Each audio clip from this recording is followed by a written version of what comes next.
Hi guys, great day. Welcome to Pearl TV. And in this video guys, I'm going to cook a simple Bicol Express. Okay, so all the ingredients are here in my front. Ayan, as you can see, we have here the sili. Konti lang to guys. 4 pieces of siling haba. Ito, at I think this is 6 cloves of garlic. Ayan. We have here the onion. This is one, konti lang na ginger kasi bawal sa akin masyado ma-ginger. Okay. This is isang niyog to. Hinati ko yung dalawang piga ng gata. Okay. The pre-boiled meat, pork. Okay. Fresh alamang here. So this is the ingredients that I'm going to use. Ay, meron, hindi pa pala last. We still have another ingredients to use. Okay. We have here the olive oil. So, I'm gonna use olive oil. Okay, so let's get started, guys. So, yun, guys. Preheat the pan. Since the pan is already hot, we can now put the olive oil, okay? 1, 2, 3. Okay. Natin. Sorry. Please, ipat mo. Hindi siya maluto.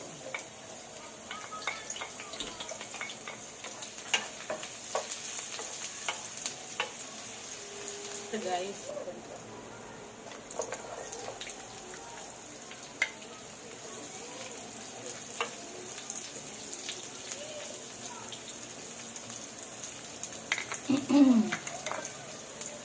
The garlic. Ay, ginger.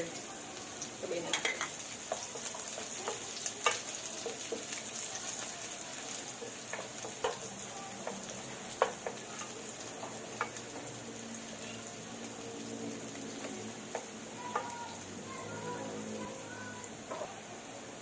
So, yan guys, since na siya, pwede na natin ilagay yung meat.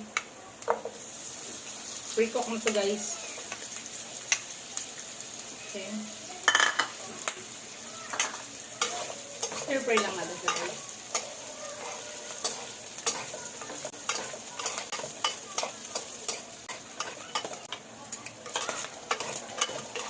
Remaining ingredients na lang. Ay, we still have 3 remaining ingredients.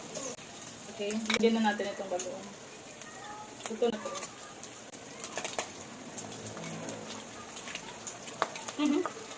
Pumuputok siya guys.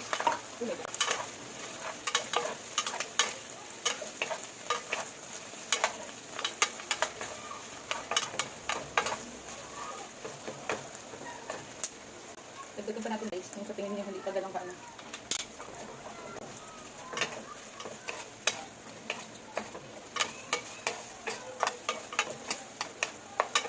We can now put the gata. Frozen gata yan guys.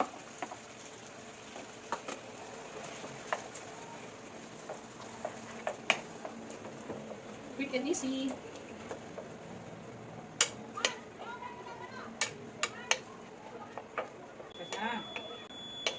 Allow this to boil guys. Ayan natin ito.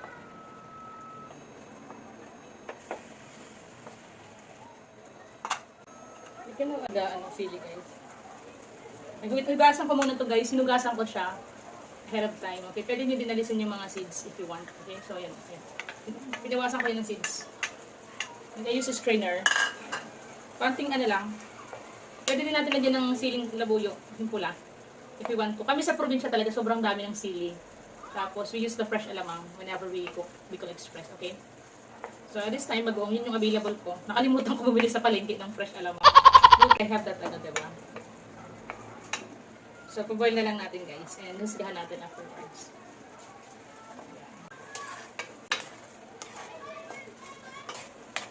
Pamantikain natin, guys.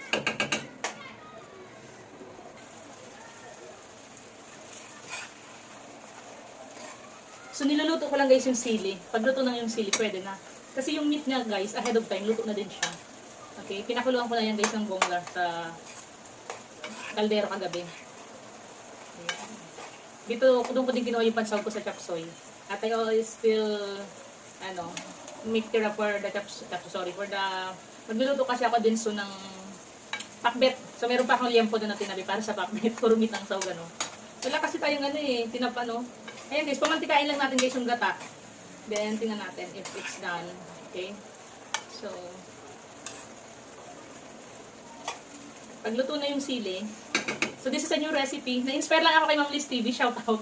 Si Ma'am Liz TV kasi last time she also made ano eh, what we call this? Bicol Express, tapos wala masyadong sili din, tapos alamang. So sabi ko, pwede din pala no.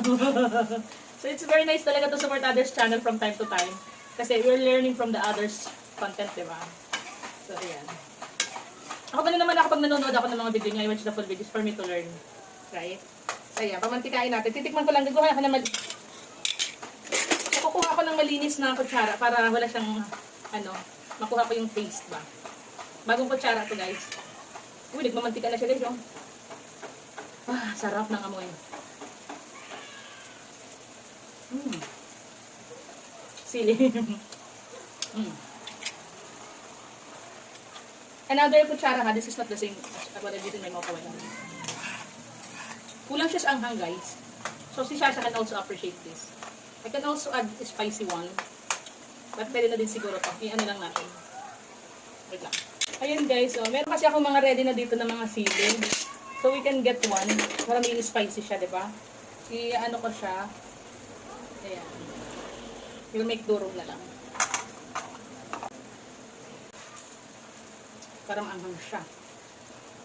Nakababad yung guys ng ilang buwan na sa suka. Pang ready lang talaga pag may kailangan tayong anghang. Pepper.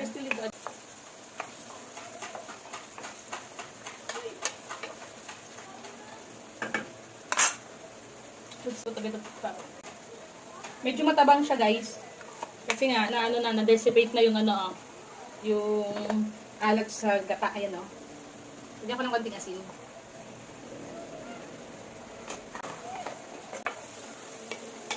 So, pinapantika na natin.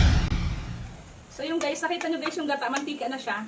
So, that is the indication that your Bicol Express is already done. And as well as the sili. Okay, the itsura is already cooked. So, I will taste check. Ito na ano. Kuha ko ng meat. Papahinaan ko lang guys ang apoy. Not masyado malakas eh. Ah, yan yun. Matamis kasi matamis yung bagoong alamang na binili ko. This one. Okay?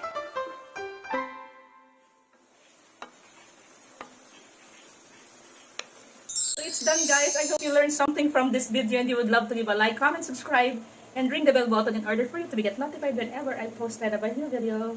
Bye and God bless you guys. Love you all. Ayan.